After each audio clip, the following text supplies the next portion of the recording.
Assalamualaikum warahmatullahi wabarakatuh. Alhamdulillahirrabbilalamin. Segala puji atas limpahan rahmat Allah subhanahu wa ta'ala.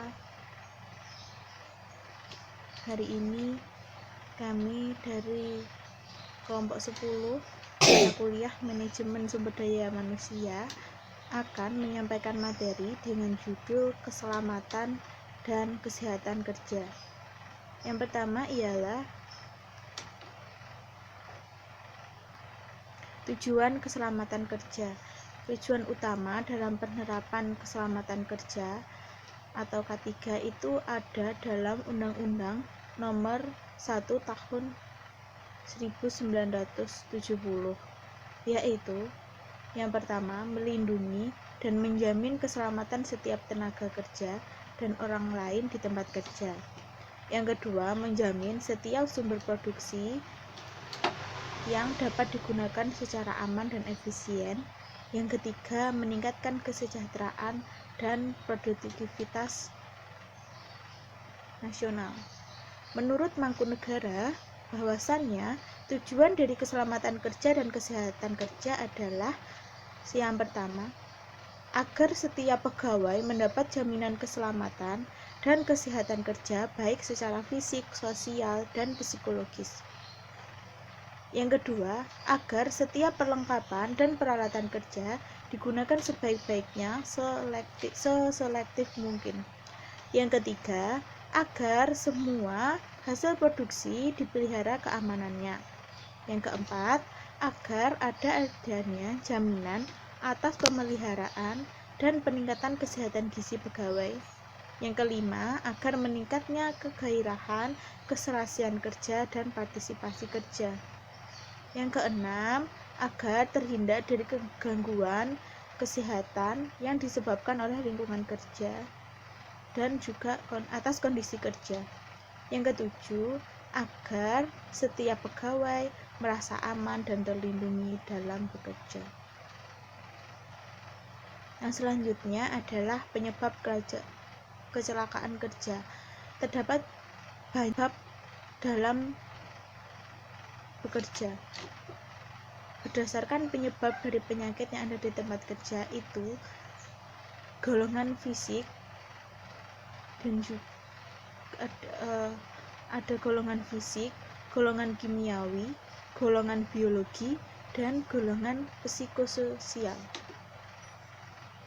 Golongan fisik itu seperti bising, radiasi, suhu ekstrim, tekanan udara, vibrasi, dan penerangan efek cahaya pada mata.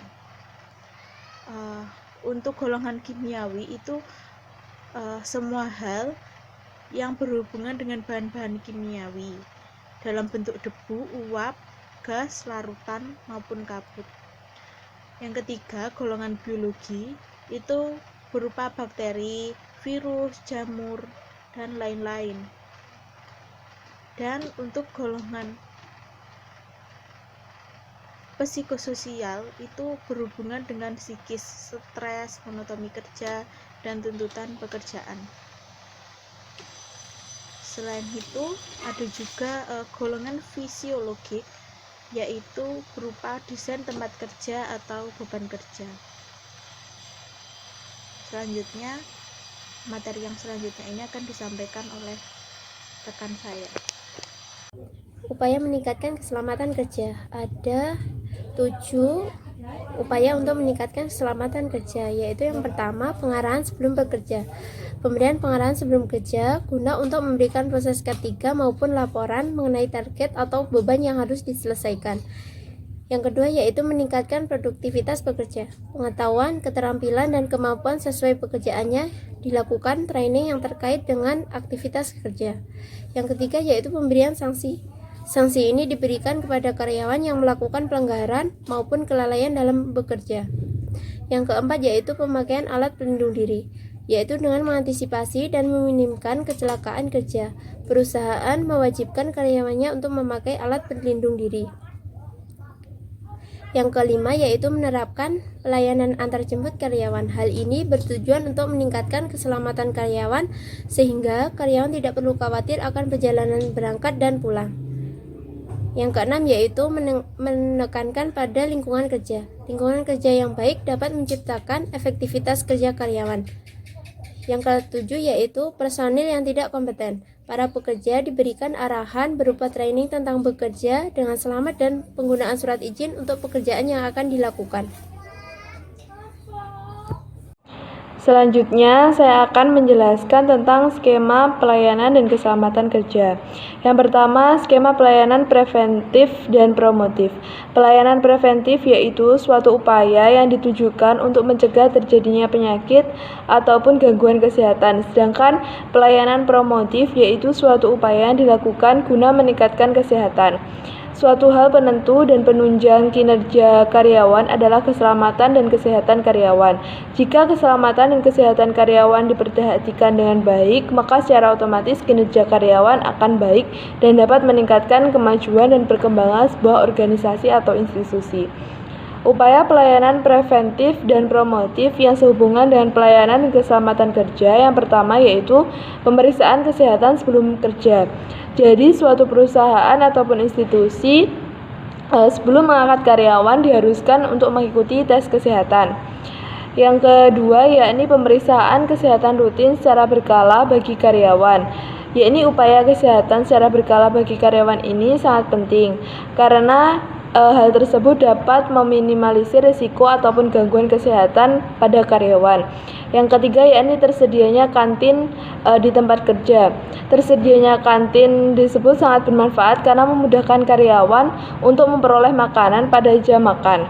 Yang keempat yakni terpeliharanya lingkungan kerja yang sehat. Lingkungan kerja itu sangat berpengaruh pada produktivitas kinerja karyawan.